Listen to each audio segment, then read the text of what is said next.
Hi, everyone. Thank you so much for joining us for tonight's event. We're happy to have you for today's regional networking event. Welcome to the East Coast, a partnership event between the USD Alumni Association and the Career Development Center.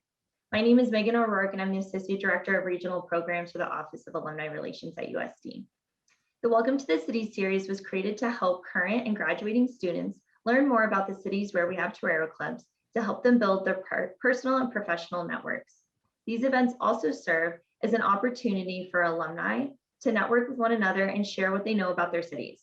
While this event would be more desirable to hold in person, its virtual setting allows for students and alumni to attend from all over the country, allowing them to network with Toreros they might not otherwise meet and to learn more about the East Coast before making their big move. For those who joined us from near and far, we thank you for attending today's event. I'd also like to recognize and thank Washington, D.C. Torero Club co-presidents Matt and Karen Dolan, Boston Torero Club President Andrew Woodbury, and New York Torero Club President Christina Liu, and a couple of the New York Torero Club committee members I see in the call today for your leadership in providing opportunities such as this for your fellow Torero alumni in Boston, New York, and D.C. A couple of items to note. We will begin today's session with a Q&A between Senior Director of Career Development Center, Robin Darman, and Washington, D.C. Torero Club President, Matt Dolan. After that, we will do some networking. We'll see how many more people filter through. We might stay in a big group. We might move out into breakout rooms. But if you haven't already changed your name to reflect what breakout room you would be if we choose to do that with your city, please do that now. And last but not least, please feel free to utilize the chat. Ask the group questions you have throughout the event, and I encourage you to look at the chat and answer those questions if you have an answer to them throughout the event. While we might not all have an opportunity to say out loud some feedback or answer some questions, we certainly can utilize the chat to help one another out. And at this time, I would like to introduce Robin Darman, Senior Director of the Career Development Center. Robin has been a member of the USD community for over 7 years, growing the Career Development Center and its many avenues of support for USD's undergraduate, graduate, and alumni populations. The positive experiences that the USD community have in their time working with our amazing career development staff shows how exemplary her program is and continues to be for all Toreros. Robin, I will pass it over to you to get the conversation going. Thank you. It is so great to be here. And I want to welcome Matt Dolan, our keynote, our highlight speaker. And I'm also going to put Karen on the spot. She can't join us tonight, but I'm going to get you to speak for her at times. So thank you so much for being a part of this. No problem. I'm not allowed to speak for her. So smart man. That's the success of your marriage. That was the softball question from me. And I knocked it out of the park. Well, tell me about yourself and what you do. I'm, like I said, Matt Dolan. I'm a graduate of USD the law school in 1996. My wife is a graduate of undergrad in 1991, and my two daughters are Toreros. One just graduated last year, and one will graduate next year. And I have a son also that was baptized but didn't attend University of San Diego. But I do. I work for what was formerly called Free Group, and I'm an attorney.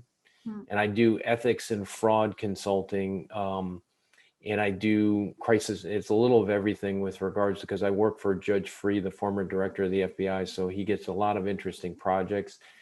And I just do, I can't even explain my job, which is really a great thing, because it's always changing, but it's just really helping organizations kind of recover from any kind of crisis related to ethics or we do investigations and compliance and things like that, just to help organizations get back on their feet. And what led you to that role? I really lucked out, and I guess this is a good forum, because I was at a football game, and because I was the attorney there, I was at a tailgate. They asked me to come in my uniform before I retired from the Navy, and they said, "We just need you to escort Judge Free around." And so I wound up doing that, and 2 years later, he's a great person, and he kind of befriended me. I think he and his wife much more enjoy my wife than he does me, but he kind of, after the 3 years, he offered me a job on Penn State. If you recall, he did the investigation for Penn State. So Wow. I would say that, I'd like to say it was all my talent and perseverance, but sometimes it's just dumb luck. And I feel like that's been my case throughout my whole life. So networking, I think, just put yourself out there and don't be too, I wasn't looking for a job with him, but, eventually he kind of approached me and said, what I do for the Navy is exactly what his law firm did. And that's how I kind of got into his law firm. Wow, I love that story. And what I hear, Matt, is saying yes. Just Yeah. showing up sometimes with no agenda. Yep. Wow, And that's just being yourself. I think, from my networking lesson there was, I was really relaxed because I wasn't expecting anything. And I just kind of just talked with him, and he kind of saw something that matched what he needed. And I got a job offer 3 years later. Love that. Love it. Love it. Talk to me about Washington, D.C. What do you love about living in Washington, D.C.? I think DC is a spectacular city because it's so, people don't expect what you get there. To me, it's a very convenient city with, recently the metro's kind of been a little bit rougher, but the metro makes things very, very convenient. It's a very outdoor city, and, people wouldn't expect that. If you're coming from the West Coast, you're thinking kind of a congested East Coast city.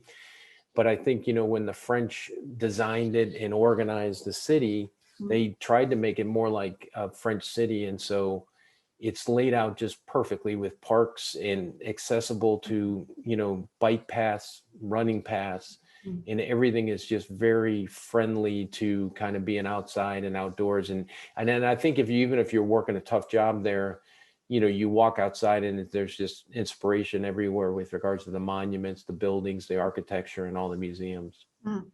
That's inspiring. I love DC. And what's a challenge living there? I think before the pandemic, it was the traffic, because a lot of people will live on the outside of the Beltway and they'll try to get into the city. And it just was crazy. For me, my commute was, could average 20, it could be 30 minutes, but it could be 2 hours. Just, it depends on what happens on New York Avenue coming in. But for the young people that are coming in after graduation, most of them are going to live down by the city, in the city, without a car. And I'm envious of them because it's a wonderful city to be in. So I think if you pick the right spot, you're going to prevent some of the challenges of just accessibility around the city. Yeah, that's great to know. And, Matt, thinking about, we've got people on this call that maybe are toying with the idea of moving to Washington, D.C., maybe have never lived there. What advice would you give people that are thinking about making a move out there? I think, and what we've tried to do is, if Megan says somebody's interested and they email us, what we try to do is get their name out to a bigger group of alumni. And the reason why is for finding out where to live and opportunities to live. I think, it's getting them introduced to as many people as possible. So I think understanding where you're going to live, where you're going to work, it's really going to be a huge game changer with regards to how your quality of life will be. I think a lot of people in DC really work hard. So you want to kind of try and make your living and your work arrangements such that you can kind of, still have a good quality of life. Some of the USD alum go up to Capitol Hill and they're working really, really hard. But I think if you kind of design your personal life such that you have as much convenience as possible, I think you can still enjoy the city and have a good quality of life. I love that. And what kind of networking advice would you give to someone that's coming from out of state, doesn't really know the structure of networking specific to Washington, D.C.? Any tips or insights into that? I think from a networking perspective, I always think of it as kind of up, across, and down, because a lot of people just think they always have to be reaching up to somebody who's, a partner at a law firm or some deputy director someplace. And I think from a networking perspective, that's good, but that's only 1/3 of the equation. I think then you have to be reaching out to your peers, and then even people that you might know in a family that are working, any and everybody that has any connection to DC, because you just never know where that connection is going to come through. You don't know where that introduction is going to be, where you're the right match. And so I think always be thinking of kind of talking to everybody about DC, talking to at all the different levels of people that can help you, and don't always feel like you've got to get something out of that meeting or that lunch or that phone call or that email. It just maybe just introducing yourself, and if you hit the right timing, it may be the right email, the right phone call, or the right lunch. And don't get discouraged, because it is incredibly difficult. I think it's just you have to be really, you don't take it personally if things don't work out and one thing you're pursuing. It's everybody experiences all of that. Matt, maybe I'm wrong, but it would seem to me Washington